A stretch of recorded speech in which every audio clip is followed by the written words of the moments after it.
October 26, 1944, 14:17 p.m. Over the Philippine Sea, 80 miles east of Leyte. The world was a screaming, spinning blur.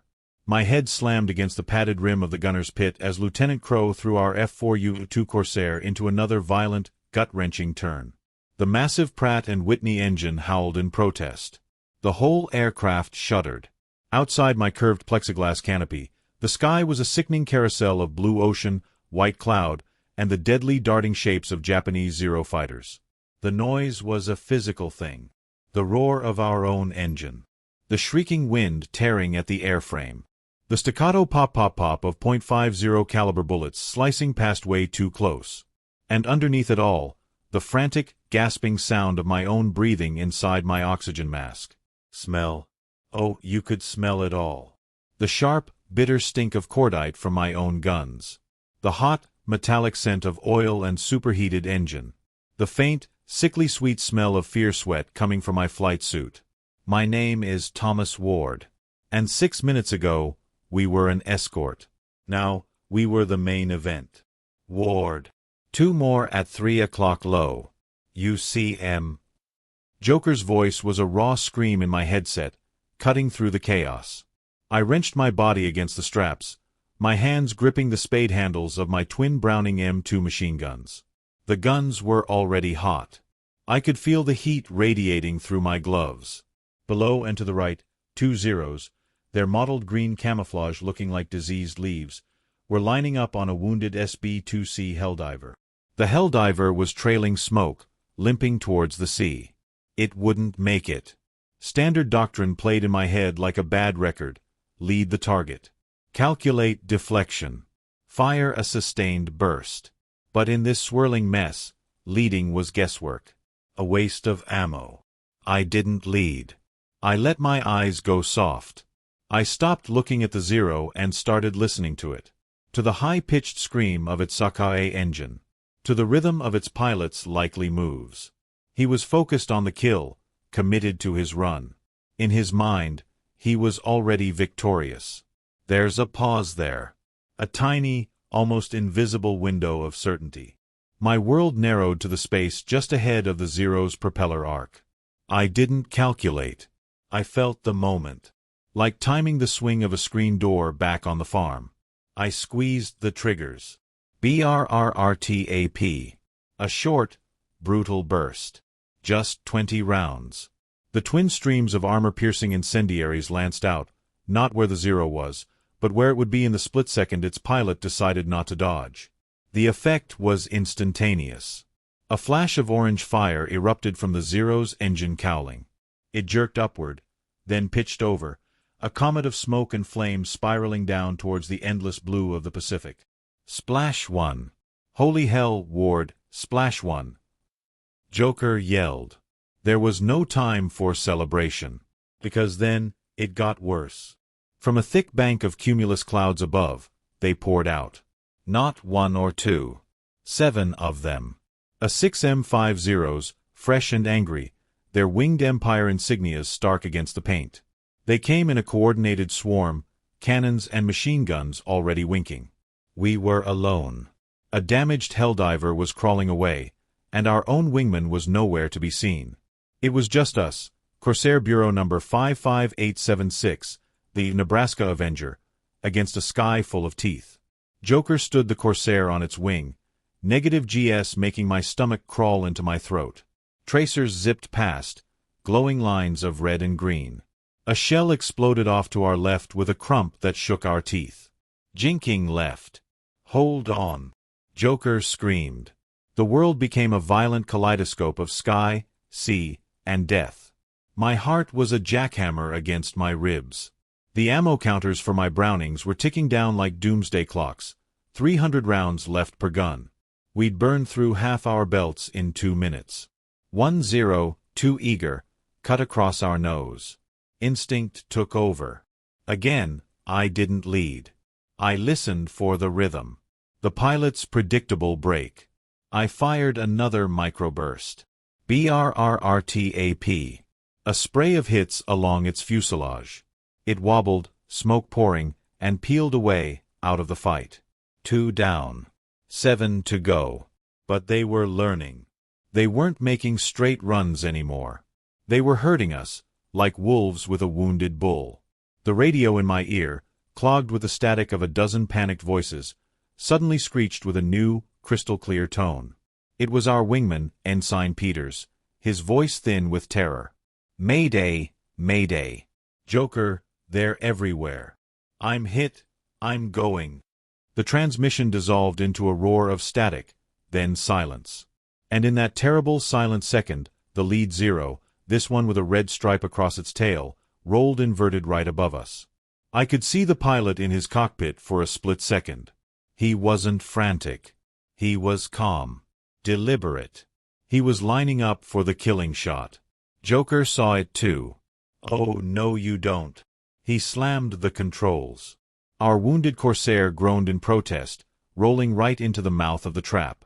The red-striped Zero followed, perfectly matched. His wings filled my gun sight. This was it. The highest moment of tension. The pendulum was at the top of its swing. I took a breath, my finger tightening on the trigger, my mind emptying of everything but the sound of his engine and the cold weight of my brother's dog tags against my chest. Before we continue this unbelievable story of how one man's forbidden timing method defied all odds, make sure you're subscribed. What happens in the next 5 seconds will decide if Thomas Ward lives or dies, and you will not want to miss a single second of this true, untold story. Hit subscribe and ring the bell right now. The battle is just getting started. Forget the screaming engines and the tracers. Let's go somewhere quiet.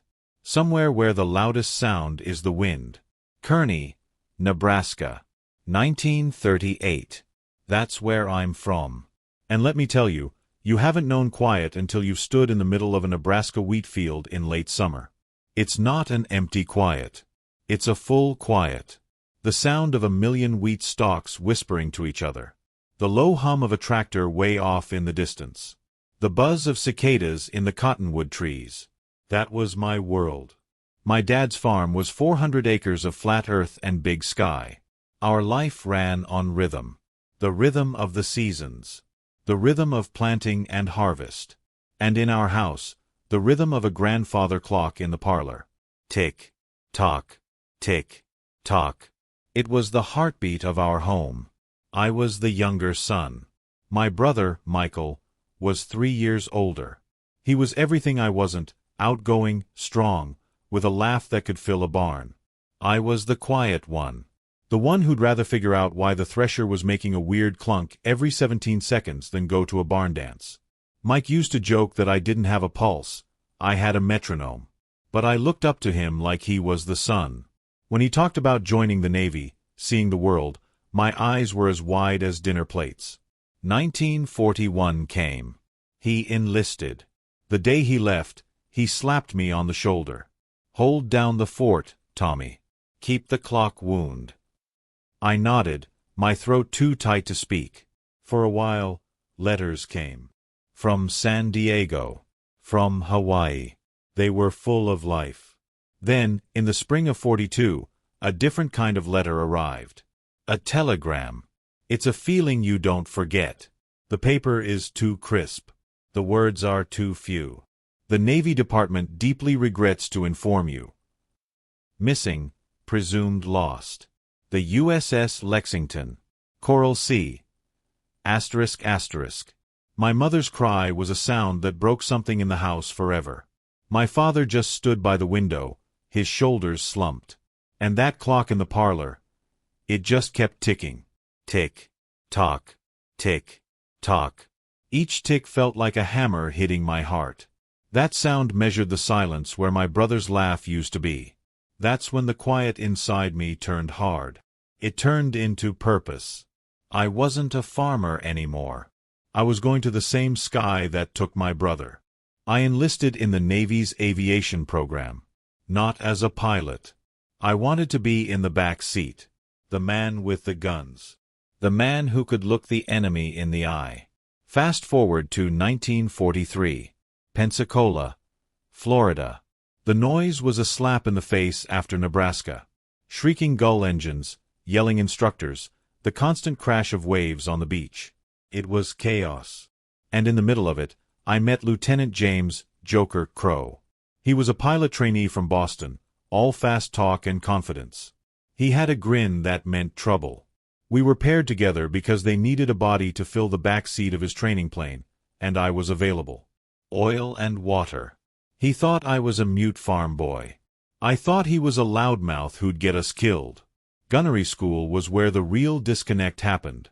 They sat us in these simulated gunner pods, basically a set of Browning M2s bolted to a swivel, with a film projector showing a little black plane flying around a screen.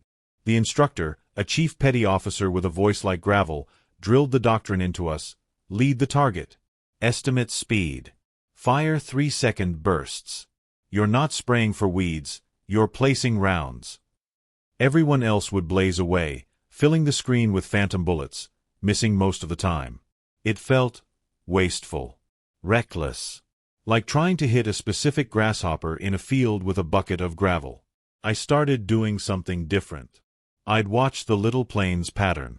It would weave, but even in the weave, there was a rhythm. A slight hesitation before it turned. A tiny settle in its flight path. I began to time my bursts to that hesitation. A quick, half-second pull of the trigger. BRRP. BRRP. My hit scores were weird. Sometimes terrible when the film pattern was random. But when it was a predictable run, they were off the charts. Nobody noticed. So I started practicing in secret. At night, in a shadowy corner of a repair hangar, I'd use a different rhythm. I'd watch a mechanic swinging a hangar door shut. Squeak, pause, thud. I'd time my dry fire click to the pause. I'd watch the sweeping searchlight beam pierce the night fog outside. I'd count the seconds between its passes, my hands moving the cold, unloaded guns to an invisible point ahead of the light. It wasn't leading a target. It was predicting a decision. It was feeling the empty space in time where the pilot's next move would live, and putting my bullets there waiting for him. I didn't have a name for it. To me, it was just timing. Like knowing exactly when to cut the tractor engine to coast to the fuel pump. One night, I was deep in it. The hangar was empty, just the smell of motor oil and old canvas. A searchlight beam swept past a high window. 1000, 1000. I pivoted my guns, my finger resting on the trigger. A heavy hand clamped down on my shoulder. I nearly jumped out of my skin. I spun around. It was the chief, the one from gunnery school. His face was unreadable in the gloom. He'd been watching me. For how long? He didn't yell. His voice was low and gruff. What in the name of Sam Hill do you think you're doing, Ward? My heart was pounding. Practicing, Chief. Practicing what? That's not the method. That's divination. It's guesswork. It's forbidden. He said the word like it was a disease. You think the Navy spent millions on gyroscopic sights for you to just feel it? I had no answer. I just stared at my boots. He was silent for a long time, just looking from me to the empty guns, then back to me. He sighed, a sound of pure exhaustion. Your scores are erratic. But when they're good, they're impossible. He shook his head. Just keep it to yourself, son. Don't you dare teach this voodoo to anyone else. And for God's sake, don't try it in the air until you know it like your own heartbeat. He turned and walked away, his footsteps echoing in the vast, dark hangar. I was left alone, my secret no longer just mine. It was now a forbidden weapon, ticking quietly in the dark, waiting for its war. Time has a way of speeding up when you're going to war. 1 minute you're a kid on a farm, the next you're standing on the flight deck of the USS Independence, a floating city of steel and noise in the middle of nowhere. It was early 1944. The war in the Pacific wasn't a newsreel anymore. It was the salt crusting on your lips, the constant, deep-throated vibration of the ship's engines in your bones, and the smell of jet fuel and fear. Our Corsair, the one they'd eventually call the Nebraska Avenger, was new then. It just smelled of paint and new rubber. Joker and I were a team, but it was a tense, quiet partnership. He was the star, the hotshot pilot. I was the quiet guy in the back he had to babysit. He'd nicknamed our plane the Mule because, in his words, it's stubborn and the back end doesn't do anything useful. Charming guy. Our squadron was buzzing. We were the new weapon, the F-4U-2 Night Fighter, with a fancy radar pod on the wing. We felt invincible. We'd trained hard. We knew the book. And according to the book, I was now an expert aerial gunner. Then we got our first real mission. A dawn patrol, looking for Japanese shipping. It was a quiet flight, just the drone of the engine and the endless, empty blue. My heart was thumping so loud I was sure Joker could hear it over the interphone. That's when we saw it. A smudge on the horizon, then a distinct shape, a Japanese G-4M Betty bomber, alone, skimming the waves. It was a fat, twin-engine bird, sluggish compared to us. A perfect target. Adrenaline shot through me. This was it. My chance. Got a bogey, 10 o'clock low, Joker said, his voice cool. He hasn't seen us. Setting you up for a deflection shot. Remember your training. He banked us smoothly, putting the Betty in my field of fire. It was crawling along, a sitting duck. My mouth went dry. I flipped up the gyroscopic gun sight. The luminous pipper glowed. I put it ahead of the bomber's nose, just like the book said. Estimated lead. Compensated for our turn. My hands were sweating inside my gloves. This is for Mike, I thought. I squeezed the triggers. The world exploded in sound and fury. The violent BRAP of my twin Brownings shattered the cockpit quiet. The guns hammered against their mounts, the recoil shuddering through the whole airframe. I saw the tracers, bright red lines of fire, streaming out and curling harmlessly behind the Betty's tail. I was missing. By a mile. You're behind him. Lead, Ward, lead. Joker barked. I panicked. I jerked the sight farther ahead, held the triggers down. Another long, wasteful burst. 20, 30, 40 rounds. The tracers walked closer, but the Betty's pilot finally saw us. He just dipped a wing. A simple, gentle turn. My beautiful stream of bullets passed through empty sky where he'd been half a second before. It was like trying to shoot a ghost. Forget it, he's alert. Going after him. Joker snarled, shoving the throttle forward. We dove, but the Betty was now weaving, dropping lower. By the time Joker got us a better angle, the Betty had vanished into a bank of low cloud over the horizon. Gone. We'd burned through a third of our ammo. We hadn't scratched him. The flight back to the Independence was the longest of my life. The silence in the cockpit was heavier than any G-force. I could feel Joker's disgust radiating from the front seat. I just stared at my hands, feeling the phantom vibration of the guns, seeing those wasted tracers in my mind. Back on deck, the debrief was a quiet kind of torture. Other teams were talking about near misses, engine trouble, weather. When it was our turn, Joker just said, "Sighted one Betty. Engaged. Failed to connect. Pilot evaded." The intelligence officer looked at me, his eyebrow raised. "Gunner." My face was on fire. "I misjudged the lead, sir. Target maneuvered unexpectedly." He just made a note. No yelling. No drama. That was worse. It was a note in a file that said, Ward, T. Inadequate. That night, I couldn't sleep. The sounds of the ship were different now. The clangs and shouts weren't exciting, they were accusing. I lay in my bunk, listening to the snores of the other men, and I reached into my pocket. My brother's dog tags were there, cold and sharp. I hadn't avenged anything. I'd just wasted ammunition. A cold, hard anger settled in my gut. The book was wrong. Or I was wrong.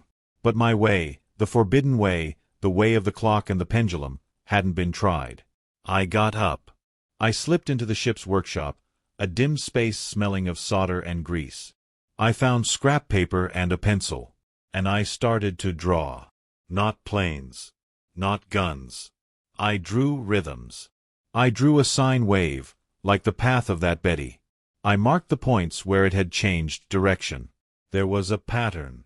Not in the plane, but in the pilot. Before each turn, there was a micropause. A moment of decision. That was the window. Not a spatial window you led, but a time window you had to hit. My farm boy brain saw it clearly. You don't shoot at the rabbit. You shoot at the hole it's about to dive into. The next day, I found Joker by his plane. He was polishing the canopy, his back to me. He'd barely spoken to me since the Betty. I took a breath. My heart was hammering again, but not from fear this time. From conviction. Lieutenant Crow? Sir. He didn't turn around. What is it, Ward? Sir, I have an idea. About the gunnery. He finally stopped polishing. He turned, and the look on his face wasn't anger. It was worse. It was pure, exhausted skepticism. He was tired. Tired of the war, tired of flying, maybe tired of carrying a gunner who couldn't hit the broadside of a barn. Ward, he sighed, rubbing his forehead. Your ideas got us a dry run yesterday. We looked like fools. Make it quick. The Pacific War wasn't one fight. It was a series of different fights, and the enemy kept changing the rules. After the Betty incident, things got professional between me and Joker. Not friendly, but professional. We flew more missions. I stuck to the book, mostly. My scores were average. Forgettable. Joker stopped expecting anything special. I think he just hoped I wouldn't embarrass him again. Then, in the summer of '44, as we pushed into the Marianas, we met a new teacher. And this teacher was brutal. We called it the Tony. Official name, Kawasaki Ki, 61. It looked different from the Zero Sleeker, with a nose like a snake and an inline, liquid-cooled engine that gave it a totally different sound. The Zero had a high-pitched, desperate scream. The Tony had a lower, angrier howl. And it was fast. Not just turn on a dime fast like the Zero, but straight line, chase you down fast. It also had armor. Our .50 calories, which could shred a Zero, sometimes just pinged off its hide. Our first squadron encounter with Tonys was a wake-up call that felt like a bucket of ice water. We were escorting bombers again. The Zero showed up, and it was the usual chaotic dance. Then, from a higher sunlit layer, the Tonys dove. They didn't swirl. They slashed. Like knives. I saw a Tony line up on a Corsair from almost a mile back. The Corsair pilot jinked, doing the standard brake we all practiced. The Tony pilot didn't follow the turn. He just waited. For a half-second, he seemed to float. Then he fired a short burst from his nose-mounted cannons. It wasn't a spray. It was a surgical cut. The Corsair's wing came off. Just like that. My blood went cold. This pilot wasn't reacting. He was anticipating. Our turn came. Joker saw one on our tail. Brake right, he yelled, throwing us into a hard turn. I scrambled to get my guns around, my sight on the Tony's nose. I fired a textbook deflection burst. The tracers streamed behind it.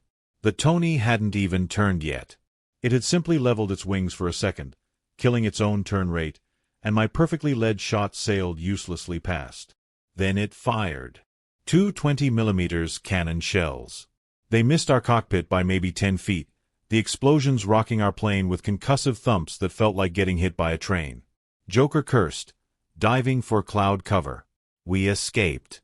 But others didn't. Back in the Independence's ready room, the air was thick with cigarette smoke and a new, grim silence. The cocky grins were gone.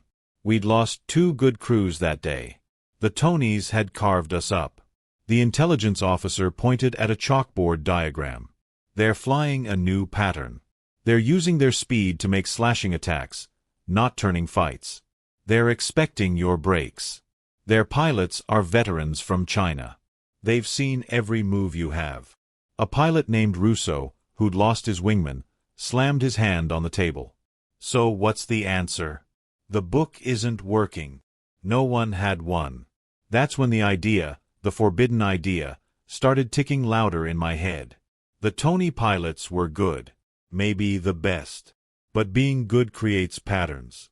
Confidence creates blind spots. That floating pause I saw, it wasn't indecision.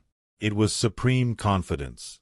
He was reading the Corsair's predictable defensive move, pausing to let it commit, then firing. He had his own rhythm. I found Joker later, by our plane. He was staring at a fresh bullet hole in the horizontal stabilizer. "Close," was all he said. "Sir," I began, my voice quieter than I meant it to be.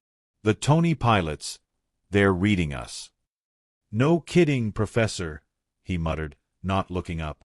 "No, I mean, they're reading our rhythm. Our training rhythm. Break, counter, climb. It's a dance to them, and they know the steps because we all learned the same song." He finally looked at me, tired. "So what? We dance a different dance." "We stopped dancing," I said, the pieces clicking together in my head like the gears of that Nebraska clock. "We listened to their music. That Tony today." He paused. For a split second, he stopped moving to watch us move. That pause is his habit. His rhythm. If you can predict the pause, you don't lead the plane. You put your bullets in the empty space where he's decided to stop.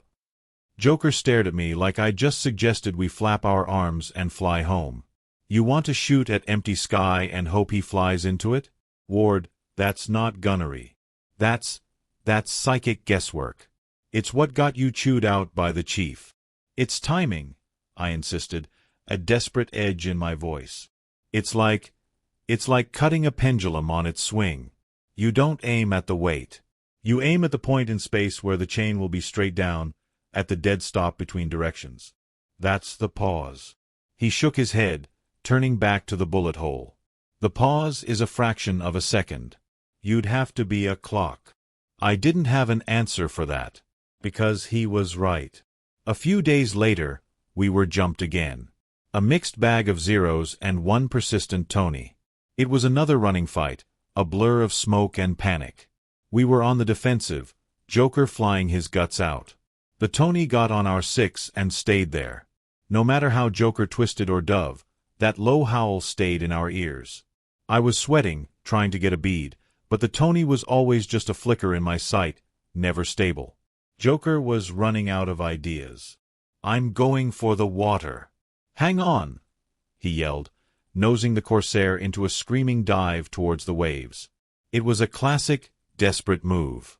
The Tony followed. As we pulled out just above the spray, the Tony pilot, confident we were trapped, did what I'd seen before. He leveled out for one crystal-clear second to steady his aim. It was his pause. The top of his pendulum swing. I didn't have the sight. I didn't calculate. I just felt the moment. I swung my guns to a spot of empty ocean air just ahead of his cockpit and fired the shortest burst I'd ever fired in combat. BRP BRP. 3 rounds. Maybe 4. For a terrifying second, nothing happened. Then, smoke. A black, oily stream poured from the Tony's engine cowling. The howl became a stuttering cough. He peeled away violently, disappearing into the haze. We were safe. Back on the deck, the mood was different. We'd survived. Joker was pumped. "Did you see that? You got him. A lucky shot right down his throat." But it wasn't luck. And it wasn't down his throat. It was into his paws. As we climbed out, the squadron commander was waiting for us, his face stern. He'd seen the gun camera footage. He looked from Joker's grin to my silent, grease-stained face. "Ensign Ward," the commander said, his voice cutting through the deck noise. "My office. I want to know exactly what kind of impossible shot you think you just made." The captain's cabin wasn't a place enlisted men like me visited. It smelled of polished wood, stale coffee, and authority. I stood at attention, my flight suit still reeking of sweat and cordite, feeling about as small as a dust mote in a church. Around a heavy oak table sat the squadron commander, our air group commander, a tall, hawk-faced man named Captain Riker, and Joker, who was trying to look supportive but mostly looked like he wanted to be anywhere else. On the table sat a small, silent film projector. The gun camera footage from our fight. Captain Riker didn't waste time. At ease, Ward. Sit. His voice was calm, which was somehow worse than yelling. He gestured to a chair. I sat on the very edge of it. Lieutenant Crow says you made a conscious decision to fire at a point with no target. That you predicted the Tony pilot's hesitation. Explain. All the words I'd practiced in my head vanished. I looked at Joker. He gave me a tiny, almost imperceptible nod. Go on. Sir, I began, my voice raspy. It's not about leading the target. It's about timing the pilot. The squadron commander, a gruff man named Finch, snorted. Timing him for what? A tea break. For his decision, sir. I pressed on, the farm boy in me reaching for a metaphor he'd understand. Back home, when you're plowing a field, the tractor has a rhythm. The engine has a load sound right before you hit a tough patch of dirt. You learn it. You feel it in the seat of your pants before you see it. These veteran pilots, they have rhythms too. Especially when they're confident. They see us make a standard defensive move, and in their mind, they've already won. There's a tiny pause. A moment of certainty. It's like the top of a pendulum swing. For that split second, they're not moving. They're deciding. And that's where you put the bullet. Not where he is, but in that moment of his time. I was talking too fast. It sounded insane, even to me. Captain Riker's expression didn't change. Show me. He had me go to a small chalkboard on the wall. My hands were trembling. I drew a wavy, weaving line. This is an evading plane, sir. Then I drew small, vertical tick marks at certain points along the line. These are the pilot's decision points. The instant he finishes one maneuver and chooses the next. His brain is here, I tapped a tick mark, but his plane is still here. I tapped a spot on the line just behind it. The book teaches us to shoot at the plane. I'm saying we need to shoot at the pilot's decision. At the tick mark. Commander Finch leaned forward. So it's mind reading. You're proposing we train gunners to be mind readers. No, sir, I said, desperation creeping in. It's pattern recognition. It's listening. Every engine has a sound when it's about to throttle up. Every plane has a slight wing wobble before a hard turn. These pilots are good, so their patterns are subtle, but they're there. You just have to stop looking so hard and start listening for the gaps. The room was silent. Captain Riker steepled his fingers. He'd been quiet the whole time. Finally, he spoke. I was at Midway, he said, his voice distant. I saw our dauntless dive bombers. The Japanese fleet was turning, weaving. Perfect deflection shots were impossible. But the best pilots, the ones who scored hits, they didn't aim at the ship. They aimed at a spot on the water ahead of the ship's turn. They predicted the decision of the helmsman. He looked straight at me. You're talking about doing that at 400 knots, against another pilot's reflexes. The scale is different. The principle, he paused, is not entirely alien. My heart leaped. But then Commander Finch slammed his hand on the table. With all due respect, Captain, this is a recipe for wasting our last reserves of .50 caliber ammo. We can't have gunners playing psychologist up there. We need discipline. We need the proven method. A tense debate erupted over my head. Words like operational risk, squadron cohesion, and unproven theory bounced around the wood-paneled room. I just stood by the chalkboard, a ghost in my own court-martial. Captain Riker raised a hand. The room fell silent. Ensign Ward, he said. You are asking me to bet men's lives, and a very expensive aircraft, on your feeling for a pendulum swing. Yes, sir, I whispered. He looked at Joker. Lieutenant Crow, you have to fly the plane. Can you fly to this rhythm? Can you set up these ticks for him? Joker took a deep breath. He looked at me, then at the captain. Sir, I don't understand his clock. But I've seen him miss by the book, and I've seen him hit by this voodoo. Yesterday, he saved our skins with it. So I'll fly any way that keeps us alive. Even if it's to a farm boy's metronome. That was it. The moment. Captain Riker stood up. Very well. Here is my decision. You get one mission. 1. A standard fighter sweep over the suspected convoy routes north of Palau. You will fly as a lone element, with 2 standard teams as your wing. You will have permission to employ Ward's method. He fixed me with a gaze that could drill through steel. You will fire only short, timed bursts. I will personally review your gun camera footage and your ammunition expenditure report. If you waste one single round more than a standard gunner would on a similar sortie, if you achieve less, this experiment ends. Permanently. And your role, Ward, will be loading belts on the hangar deck for the remainder of this cruise. Do you understand? Yes, sir, I said, the weight of the world suddenly on my shoulders. Dismissed. The walk out of that cabin was the longest of my life. Back in the passageway, the normal ship sounds rushed back in. Joker grabbed my arm, not roughly, but firmly. You heard the man, Ward. One mission. His usual bravado was gone, replaced by a stark, serious intensity. My neck is in the noose right next to yours. So tonight, you're going to teach me this clockwork. And we're going to plan every move, every possible scenario. We're not just going up tomorrow.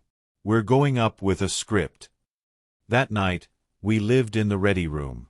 While others slept, we spread out maps and diagrams. I talked. I explained how I needed him not to fly erratically, but predictably at times, to lure the enemy into their own confident patterns. I showed him the rhythms I'd observed, the Zero's habit of a quick rudder kick before a rolling scissors, the Tony's ominous floating pause. We argued. We diagrammed. We drank terrible coffee. And slowly, the oil and water started to mix, just a little.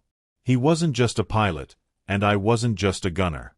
We were becoming a single, complicated weapon. Finally, as a gray dawn began to lighten the portholes, we were done. Our plan was as fragile as a house of cards, but it was a plan. Joker stood, cracking his back. All right, Professor. Get 1 hour of sleep. Then we see if your clock keeps time in hell. The morning briefing was at 0600. The room was packed, buzzing with the usual pre-mission tension.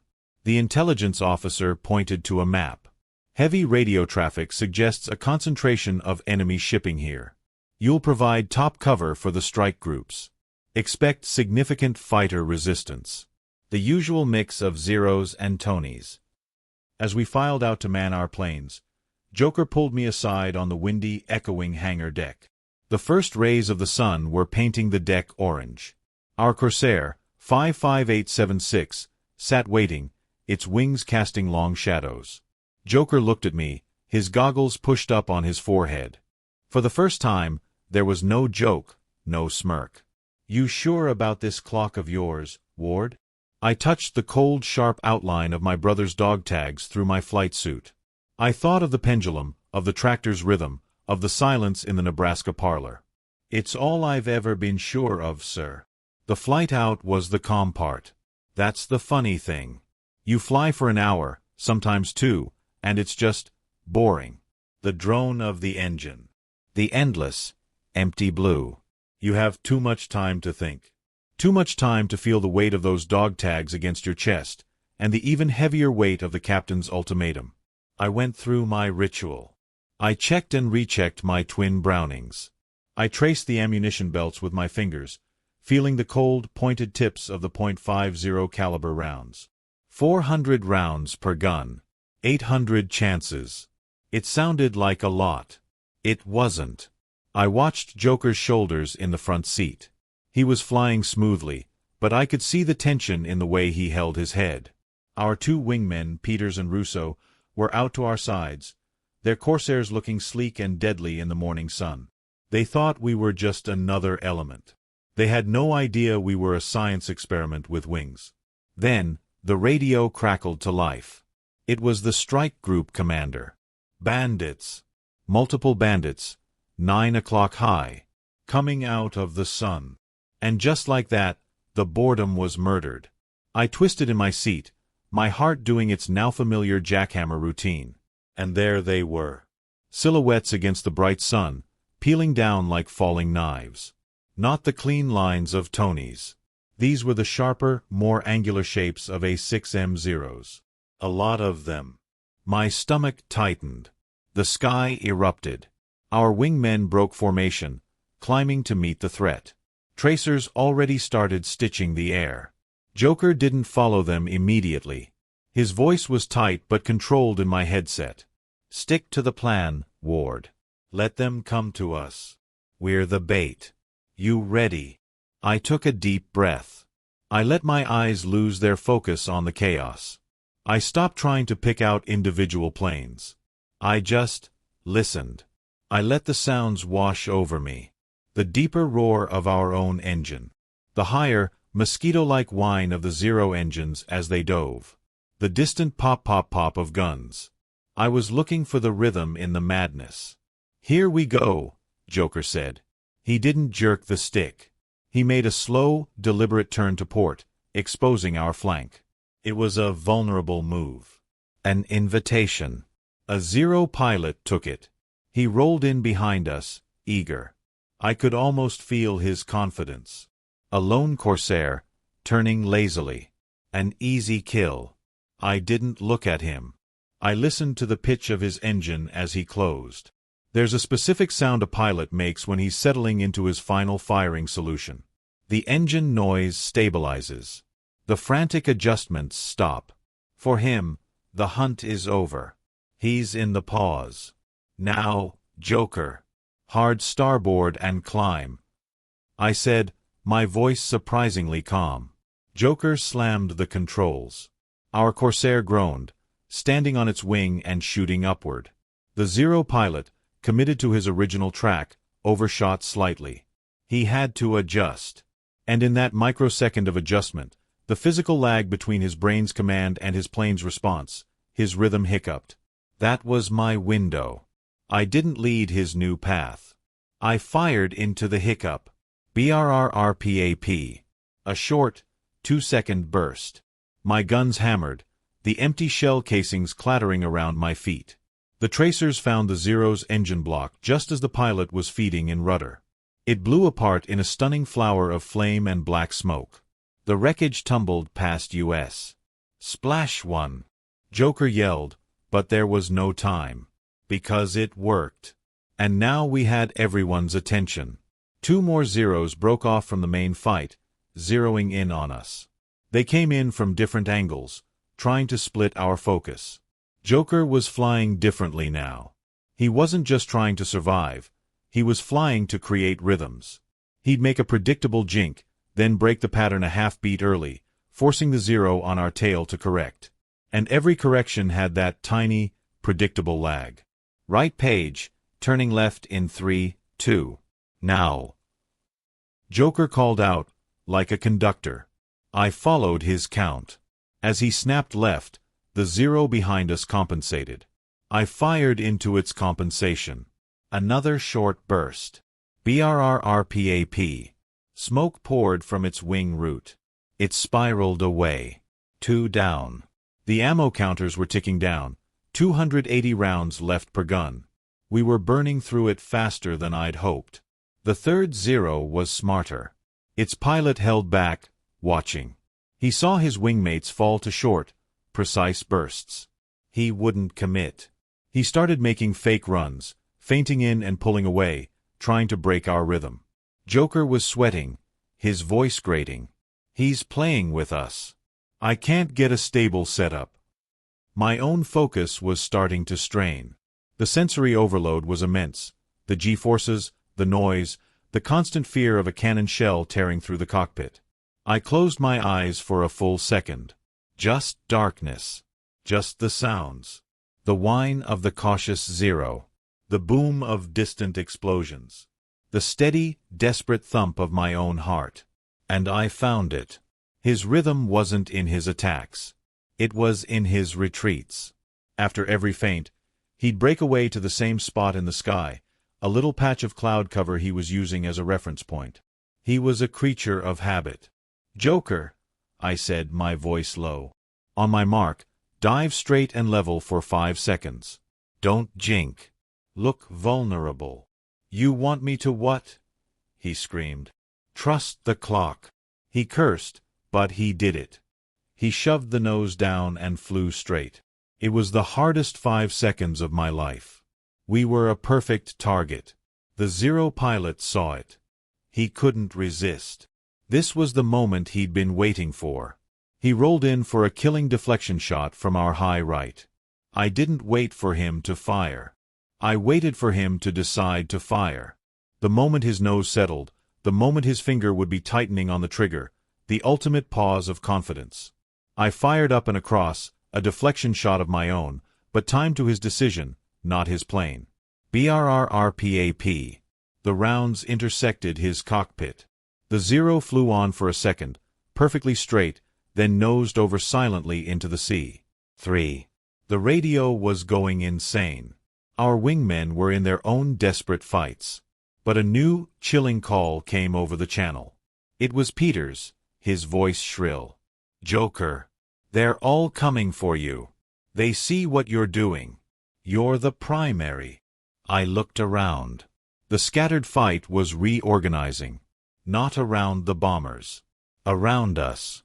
4, 5, 6 more Zero silhouettes were turning, angling their noses toward the Nebraska Avenger. We were no longer hunters, or even bait. We were the target. The main event. Just like in the cold open. Joker saw it too. "We gotta get out of here. Going for the deck." He hauled the Corsair into a screaming dive towards the ocean, trying to build speed. The Zeros followed, a swarm of angry hornets. We were low now, maybe 1,000 feet above the water. The world was a blur of blue sea and green wings. We weaved through tracers. A 20mm shell from a pursuing Zero didn't miss. It hit with a sound like the world cracking open. A deafening crump shudder from our left side. The Corsair lurched violently, yawing to the left. A red warning light flashed on Joker's panel. The controls shook in his hands. "I'm hit. Left wing root. Hydraulic pressures dropping. I've lost left aileron." Joker's voice was raw with strain. He was wrestling the yoke, his arms trembling. "Ward, we're a sitting duck." The Corsair was badly wounded, dragging itself through the sky. And through the smoke and oil now streaking our canopy, the lead Zero, the one with the ominous red stripe on its tail, rolled out perfectly calmly, positioning itself directly behind our crippled plane for the final shot. The other Zeros held back, letting their ace finish the job. A sitting duck. That's what we were. Our beautiful, angry Corsair was now a wounded bird, trailing smoke and struggling to stay in the air. The controls were heavy, the left wing dragging like an anchor. Every second, Joker was fighting just to keep us from rolling over and plunging into the sea. And the red-striped Zero knew it. He didn't rush. He didn't make wild moves. He slid into position about 300 yards behind us, a perfect firing solution. He was taking his time. This wasn't a heated dogfight anymore. This was an execution. I could see him clearly in my mirror, a dark shape in a green cockpit, methodically adjusting his aim. Panic is a cold liquid in your veins. It screams at you to do something, anything. But everything I knew was failing. His plane wasn't following a pattern. It was holding steady, a rock in the chaotic sky. My method, the timing, the pendulum swings, it all relied on movement, on decision points. This pilot had made his decision. He was decided. He was in the kill position, and he was waiting for the perfect, calm moment to squeeze the trigger. "He's lining up." "I can't shake him," Joker grunted, every muscle straining against the yoke. "Do something, Ward." My eyes darted to my ammo counters. The numbers were a sickening punch in the gut. Port gun, 47. Starboard gun, 62. I had 109 rounds left. Total. That's less than 2 seconds of firing from both guns. A single, final breath of bullets. I couldn't spray. I couldn't hope. I had one shot. Literally. I tried to swivel my guns, but my body was frozen. The old training, the book, screamed in my head, lead the target. But leading required a future path, and this Zero had no need to move. My forbidden method whispered, find the rhythm. But his rhythm was a flat, deadly line. For the first time in the entire war, my mind was empty. Silent. The clock had stopped ticking. And in that silence, I heard my brother's voice. Not from memory, but from somewhere deeper. It wasn't words. It was a feeling. The feeling I had watching him shuck corn on the porch, his hands a blur of motion. I'd asked him how he did it so fast. He'd said, I don't watch the corn, Tommy. I listen to the rip. I listen to the rip. I stopped looking at the Zero's plane. I stopped trying to calculate. I closed my eyes completely. I shut out the spinning sky, the shuddering aircraft, the smell of burning oil. I went into the dark, quiet place inside my head where only sound existed. I listened. I heard the deep, labored groan of our own wounded engine. I heard the shriek of wind through our shell holes. And I heard the enemy. The high, steady whine of the Zero Sakae engine. But underneath it, there was something else. A barely there vibration. A micro-rhythm. This pilot wasn't a machine. He was a man. A breathing, blinking, thinking man. And he was about to kill us. Even for a veteran, that moment triggers something. A spike of focus. A tightening of the finger on the trigger. A held breath. His engine's whine was constant, but his throttle hand wasn't.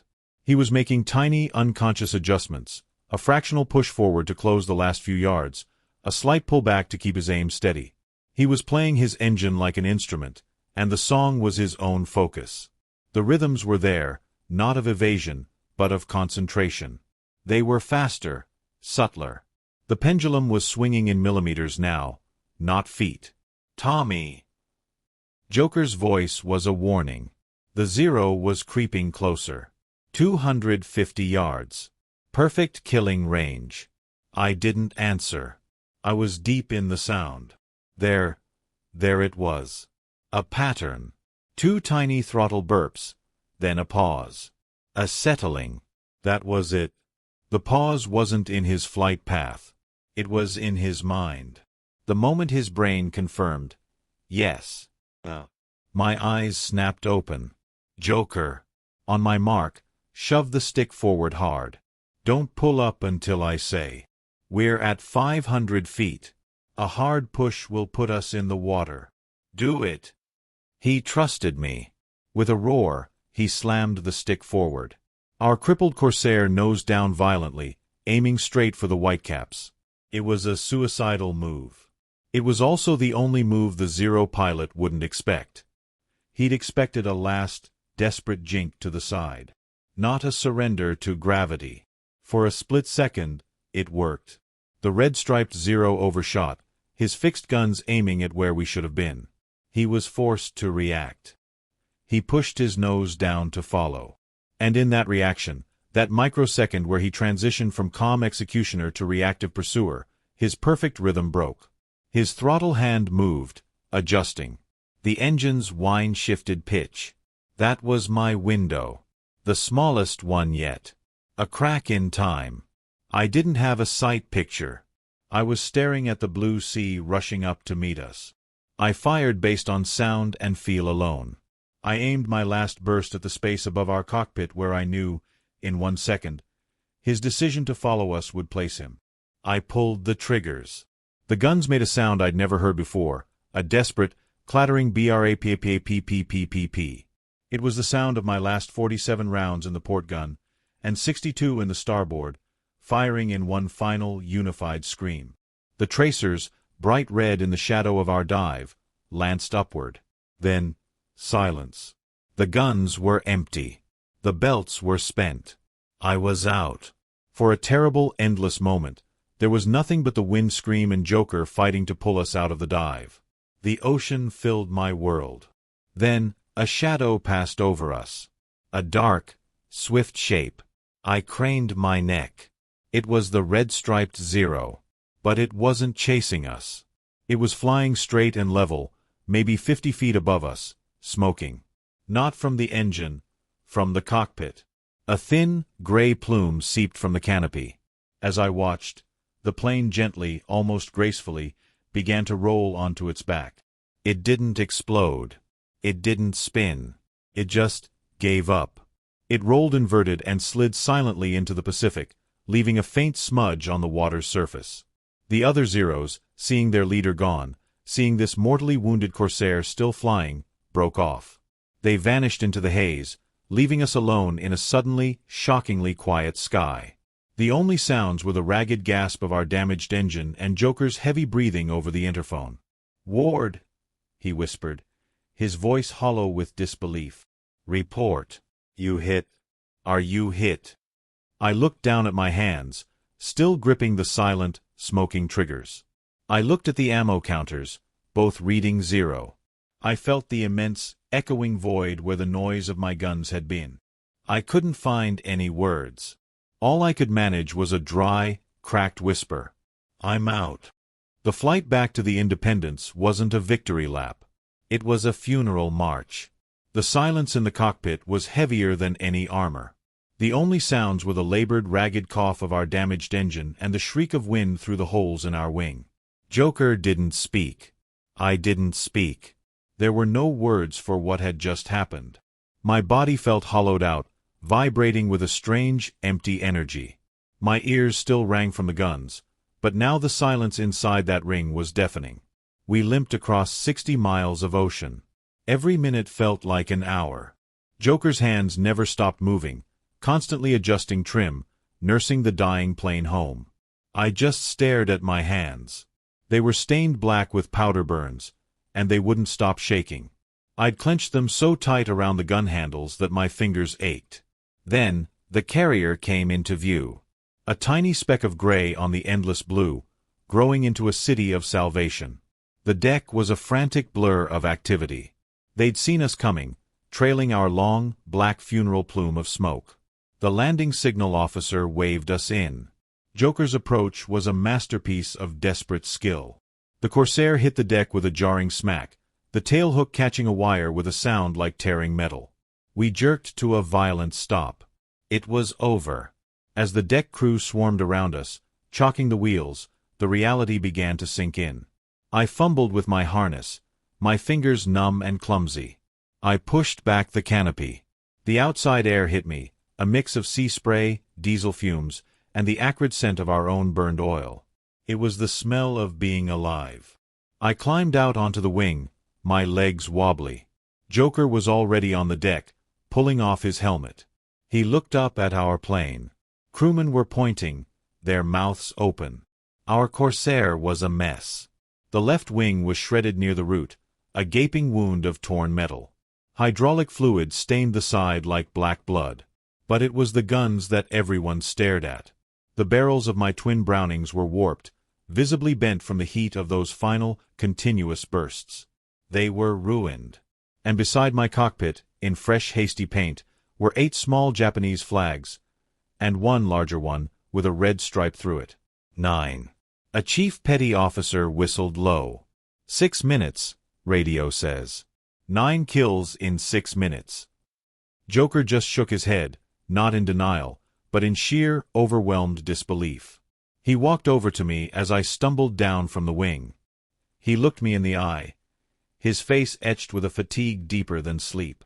He didn't smile. He didn't congratulate me. He just put a hand on my shoulder, squeezed it once hard, and said, "Good timing, Ward." Then he turned and walked away towards the island, leaving me standing there amidst the noise and the crowd. The reaction hit me like a physical wave. My knees buckled. I stumbled to the deck edge, past the staring crewmen, and threw up over the side into the churning wake. It was pure, dry heaving. There was nothing in my stomach but acid and fear. Later, in sickbay, I lay on a cot, dehydrated and shivering with shock. The medical officer called it combat fatigue. I just stared at the gray metal ceiling. The door opened. It was Captain Riker. He didn't bring congratulations either. He stood at the foot of my cot, holding a clipboard. "The gun camera footage is conclusive," he said, his voice flat. 9 confirmed kills. Your ammunition expenditure report is also conclusive. You used less than half the rounds a standard gunner would have in a similar engagement. Your method worked. He let that hang in the antiseptic-smelling air. It wasn't praise. It was a verdict. "The pilots you saved today are writing reports," he continued. "The air group wants to know how you did it. So, here is your new assignment, Ward." He fixed me with that same steel drill gaze. "You are grounded from combat, effective immediately." My heart sank. "You will write a manual," he said. "You will develop a training program. You will teach every gunner in this task force how to listen for a pendulum swing. Your war is no longer in the sky. It's in the classroom. Make your brother count for more than just 6 minutes." He left. I was alone again with the hum of the ship and the cold weight of the dog tags on my chest. That night, when the ship was quiet, I went back up to the flight deck. I stood at the very edge, in the dark, under a sky dense with stars. The Pacific wind was cool on my face. Below, the bow wave hissed like static. I took my brother's dog tags out of my pocket. They were warm from my skin. I held them in my palm, the stamped metal catching the faint light from the navigating bridge. Tick, tock. The clock in the Nebraska parlor. Tick, tock. The 6-minute stopwatch over the Philippine Sea. Tick. The pause before the final burst. Tock. The clock that started ticking the day Michael was lost had finally, silently, stopped. I hadn't brought him back.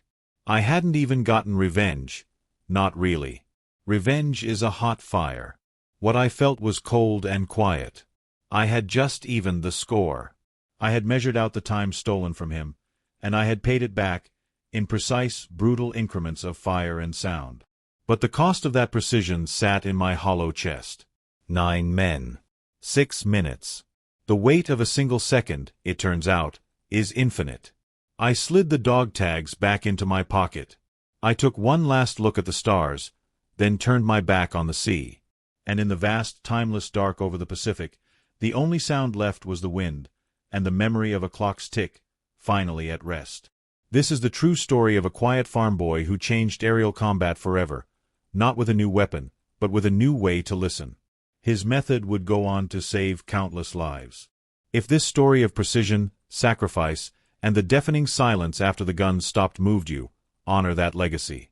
Share this video with someone who needs to understand the true cost of a second and the incredible weight of a promise kept. Subscribe for more untold stories of the quiet hero's history almost forgot.